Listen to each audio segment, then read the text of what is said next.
আসসালামু আলাইকুম প্রিয় দর্শক, স্বাগত জানাচ্ছি আমার দেশ লিড নিউজে। সঙ্গে আছি আরমান মুজাহিদ। বিবিসির অনুসন্ধান থেকে নেওয়া আমাদের আজকের লিড নিউজের শিরোনাম, প্রাণঘাতী অস্ত্র ব্যবহারের নির্দেশ দেন হাসিনা। চলুন দর্শক বিস্তারিত জেনে নেওয়া যাক। ঢাকার অন্যতম ব্যস্ত এলাকা যাত্রাবাড়িতে 2024 সালের 5 আগস্ট পুলিশের নির্বিচার গুলিতে কমপক্ষে 52 জন নিহত হন বলে বিবিসি এর অনুসন্ধানে উঠে এসেছে।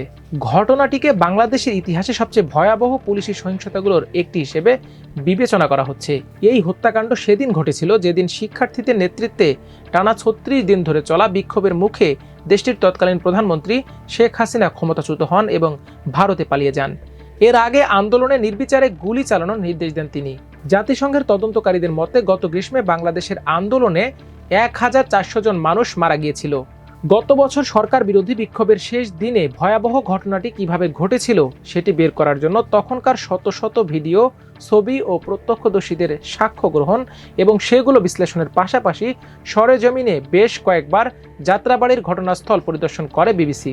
জাতিসংঘের প্রতিবেদন ও বিভিন্ন গণমাধ্যমে বিষয়টি নিয়ে নানা খবর প্রকাশিত হলেও নির্বিচারে হত্যার ঘটনাটি কিভাবে শুরু ও শেষ হয়েছিল এবং তাতে কত মানুষ হতাহত হয়েছিলেন সে সম্পর্কে বিবিসির অনুসন্ধানে এমন কিছু তথ্য ও বিবরণ উঠে আসে যা আগে সেভাবে সামনে আসেনি।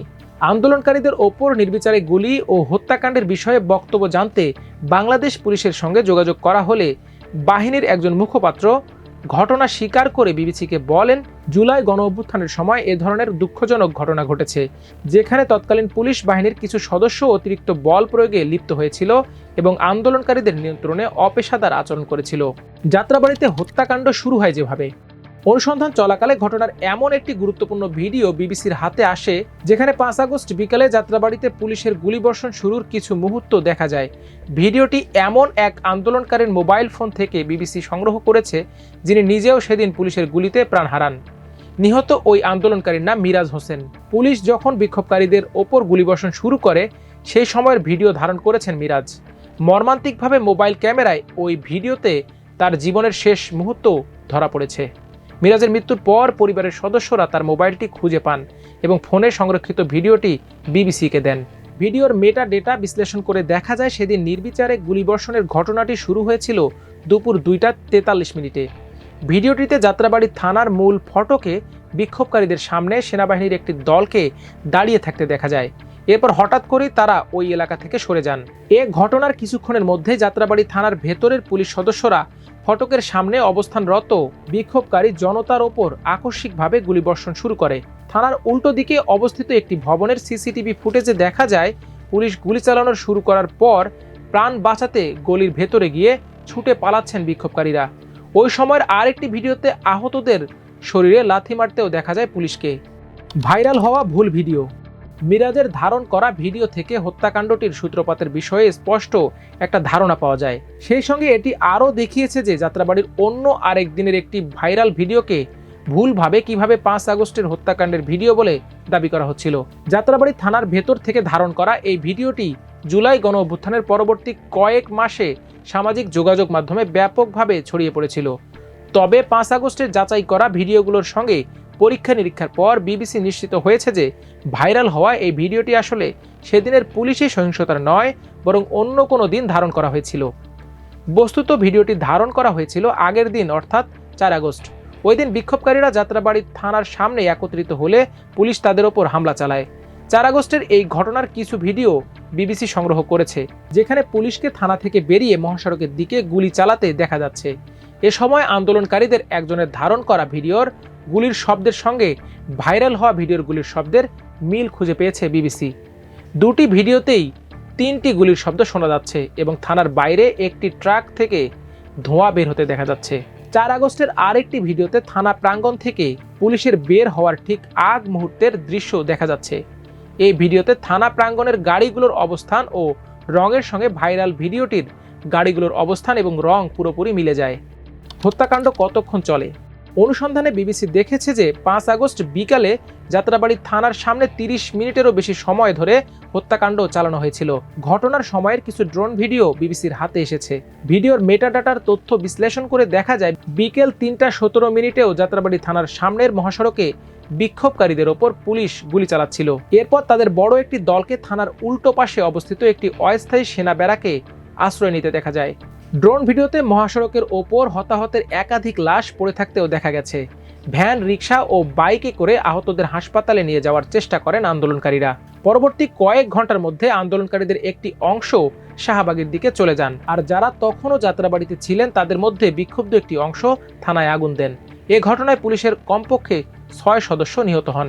5 আগস্ট বিকেলে পুলিশের নির্বিচার গুলির ঘটনার পর আহতদের আশপাশের হাসপাতালে নিয়ে যাওয়া হলে চিকিৎসকরা বহু ব্যক্তিকে মৃত ঘোষণা করেন। সেদিন যাত্রাবাড়িতে অন্তত 30 জন বিক্ষোভকারী নিহত হন বলে প্রাথমিকভাবে জানা যাচ্ছিল, কিন্তু গণমাধ্যমে প্রকাশিত তখনকার খবর, নিহতদের পরিবারের সাক্ষাৎকার, হাসপাতালের নথি ও সামাজিক যোগাযোগ মাধ্যমের বিভিন্ন পোস্টের সত্যতা যাচাই করার পর বিবিসি দেখছে 5 আগস্ট যাত্রাবাড়িতে কমপক্ষে 52 জন সাধারণ মানুষ নিহত হন। এর বাইরে সেদিন আরও অন্তত 6 জন পুলিশ নিহত হন। যাত্রাবাড়ি থানার পুলিশ কর্মকর্তাদের বিরুদ্ধে 5 আগস্টের ঘটনায় বেশ কিছু মামলা হয়েছে। এর মধ্যে থানার তৎকালীন ওসি আবুল হাসানের বিরুদ্ধেও মামলা করা হয়েছে, যিনি হত্যাকাণ্ড চলাকালে ঘটনাস্থলে উপস্থিত ছিলেন। পুলিশ জানিয়েছে তারা ঘটনার সঙ্গে যুক্ত কর্মকর্তাদের বিচারের মুখোমুখি করার জন্য প্রয়োজনীয় পদক্ষেপ নিতে শুরু করেছেন। ইমেইল বার্তায় বিবিসিকে বাংলাদেশ পুলিশ বলেছে, পুলিশ ইতোমধ্যে পুঙ্খানুপুঙ্খ ও নিরপেক্ষভাবে বিষয়টির তদন্ত কার্যক্রম শুরু করেছে। গণ আন্দোলন সংক্রান্ত যাবতীয় ফৌজদারি মামলা সর্বোচ্চ গুরুত্ব দিয়ে বিবেচনা করা হচ্ছে, যাতে ঘটনার সঙ্গে যুক্ত প্রতিটি অপরাধীকে আইনের আওতায় এনে ন্যায় বিচার নিশ্চিত করা যায়। এ ঘটনার সময় সেনা সদস্যদের ভূমিকার বিষয়ে মন্তব্য জানতে বাংলাদেশ সেনাবাহিনীর সঙ্গে যোগাযোগ করা হলেও কোনো সাড়া পাওয়া যায়নি। হাসিনার কল রেকর্ড ফাঁস। সাবেক প্রধানমন্ত্রী শেখ হাসিনার কথোপকথনের একটি ফাঁস হওয়া অডিও রেকর্ড থেকে জানা যায়, গত গ্রীষ্মে প্রাণঘাতী শক্তি প্রয়োগের নির্দেশ তিনি নিজেই দিয়েছিলেন। বিবিসির যাচাই করা ওই রেকর্ডিং অনুসারে শেখ হাসিনা তার নিরাপত্তা বাহিনীগুলোকে বিক্ষোভকারীদের বিরুদ্ধে প্রাণঘাতী অস্ত্র ব্যবহার করার নির্দেশ দিয়েছেন এবং তারা যেখানেই তাদের পাবে তারা গুলি করবে। অজ্ঞাত ঊর্ধ্বতন সরকারি কর্মকর্তার সঙ্গে শেখ হাসিনার কথোপকথনের ফাঁস হওয়া অডিওটি এখন পর্যন্ত সবচেয়ে গুরুত্বপূর্ণ প্রমাণ যে তিনি সরকার বিরোধী বিক্ষোভকারীদের গুলি করার জন্য সরাসরি নির্দেশ দিয়েছিলেন। ফাঁস হওয়া অডিও সম্পর্কে জানেন এমন একটি সূত্র বিবিসিকে জানিয়েছে, গত 18 জুলাই নিজের সরকারি বাসভবন গণভবন থেকে শেখ হাসিনা ওই ফোনালাপটি করেন। চলতি বছরের মার্চের শুরুতে ফোনালাপের অডিওটি কে ফাঁস করেছে তা স্পষ্ট নয়। বিক্ষোভের পর থেকে হাসিনার কলের অসংখ্য ক্লিপ অনলাইনে প্রকাশিত হয়েছে, যার অনেকটাই যাচাই করা হয়নি। 18 জুলাইয়ের ফাঁস হওয়া রেকর্ডিংয়ের কণ্ঠের সঙ্গে শেখ হাসিনার কণ্ঠস্বরের মিল শনাক্ত করেছে বাংলাদেশ পুলিশের অপরাধ তদন্ত বিভাগ। বিবিসি আলাদাভাবে ইয়ারশটের অডিও ফরেনসিক এক্সপার্টদের দিয়ে এই রেকর্ডিংয়ের সত্যতা যাচাই করেছে এবং তারা এটিকে এডিট করা বা কোনো রকম পরিবর্তন করার কোনো প্রমাণ পাননি। অডিওটি কৃত্রিমভাবে তৈরি করা হয়েছে এমন সম্ভাবনাও খুবই কম বলে জানিয়েছে তারা। ব্রিটিশ আন্তর্জাতিক মানবাধিকার আইনজীবী টবি ক্যাডম্যান বিবিসিকে বলেন, রেকর্ডিংগুলো শেখ হাসিনার ভূমিকা প্রমাণের জন্য অত্যন্ত গুরুত্বপূর্ণ। এগুলো স্পষ্ট এবং সঠিকভাবে প্রমাণিত হয়েছে এবং অন্যান্য প্রমাণ দ্বারা সমর্থিত। ক্যাডম্যান বাংলাদেশের আন্তর্জাতিক অপরাধ ট্রাইব্যুনালের পরামর্শক হিসেবে কাজ করছেন, যেখানে শেখ হাসিনা সহ অন্যদের বিরুদ্ধে মামলা চলছে। আওয়ামী লীগের একজন মুখপাত্র বলেছেন, বিবিসির উল্লেখ করা টেপ রেকর্ডিংটি সত্য কিনা তা আমরা নিশ্চিত করে বলতে পারছি না। এই টেপটিতে কোনো বেআইনি উদ্দেশ্য বা অসামঞ্জস্যপূর্ণ প্রতিক্রিয়া দিতেও দেখা যায়নি। শেখ হাসিনার পাশাপাশি সরকারের শীর্ষ কর্মকর্তা ও পুলিশ কর্মকর্তারাও বিক্ষোভকারীদের হত্যার সঙ্গে জড়িত। আন্তর্জাতিক অপরাধ ট্রাইব্যুনাল মোট 203 জনকে অভিযুক্ত করেছে, যাদের মধ্যে 73 জন পুলিশ হেফাজতে রয়েছে। আন্দোলনে পুলিশের ভূমিকা নিয়েও আদালতে বিচার চলছে। দর্শক, আজ এই পর্যন্তই। সবাই ভালো থাকুন, সুস্থ থাকুন, থাকুন আমার দেশের সঙ্গে। আল্লাহ হাফেজ।